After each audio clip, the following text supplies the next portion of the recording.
So now students, let us see the holistic picture of how to conduct a audit. यानी audit का process क्या है, यानी हमने एक audit conduct करना है, वो already existing process का है, यानी हमने एक process बना लिया हुआ है, अब हम उसको audit करना चाहते हैं. तो there are certain guidelines, there are certain steps जो कि हमें help करती हैं कि whenever we want to do the audit, तो कुछ guidelines हैं. So just look at the screen. So अब जो स्टेप्स आपको नजर आ रहे हैं स्क्रीन के ऊपर, ये बेसिकली कोई रूल नहीं है.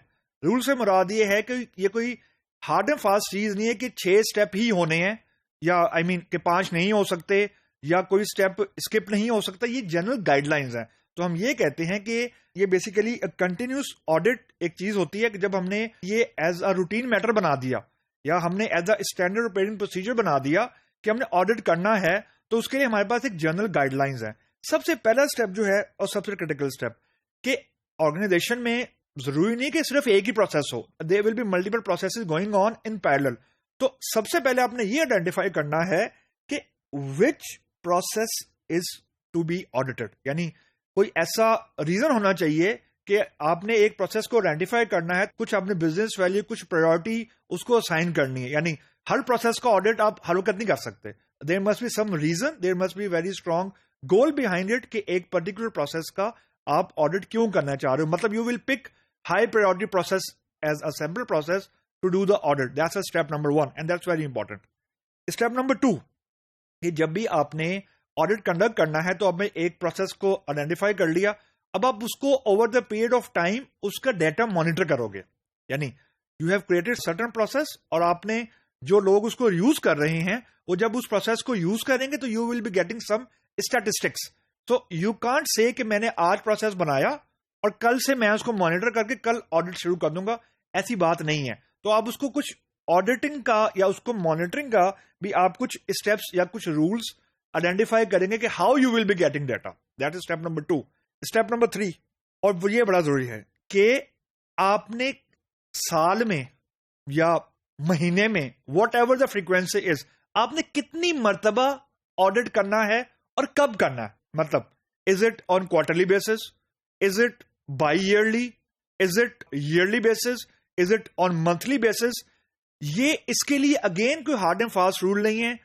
रूल ऑफ थंब ये होता है कि जो चीज ज्यादा ब्रेक हो रही होती है, यानी जो चीज ज्यादा, वो एरिया वो जहां पे ज्यादा आपको वायलेशन होती हुई नजर आ रही है, यानी जो मोस्ट हिट एरिया है, आप जब उसको ऑडिट के लिए आप सिलेक्ट कर लेते हो, यू विल ऑटोमेटिकली डिफाइन कि कब इसको ऑडिट होना चाहिए.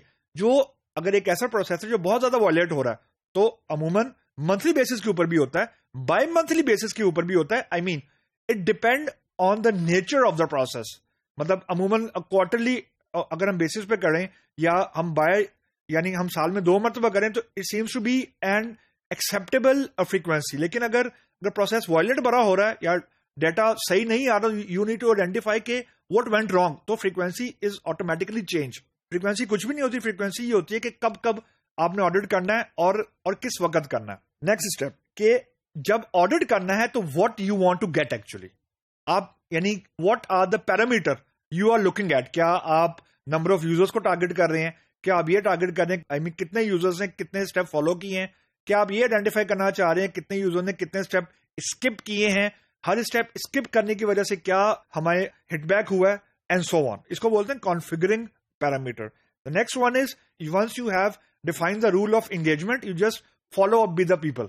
अब लोगों से ऑडिट करते हैं, फिर जाके लोगों से सवाल जवाब करते हैं, लोगों से चीजें पूछते हैं, जो भी प्रोसेस के स्टेप्स होते हैं वो हर यूजर से पूछते हैं कि उसने एग्जीक्यूट किए हैं, अगर नहीं किया तो क्या रीजन है, अगर किया है तो how it is, and stuff like this. And at the end you have to communicate the result. यानी आपको सबको बताना है कि एक प्रोसेस के अंदर उसकी डेटा की बेसिस के ऊपर हाउ गुड और bad the process is, and कौन से लोग उसको यूज कर रहे हैं और कौन से लोग उसको यूज नहीं कर रहे with reason. So to sum up, हमारे पास सॉर्ट ऑफ अ चेकलिस्ट आ गई कि जब भी आपने ऑडिट का प्रोसेस क्रिएट करना है या फॉलो करना है, तो 6 मेन स्टेप्स हैं जो कि आपने फॉलो करने हैं to complete the audit process. And usually more or less with a tweaking of one plus or minus step, अमूमन ऑडिट का प्रोसेस ये 6 स्टेप के जरिए अमूमन कंप्लीट हो जाता है.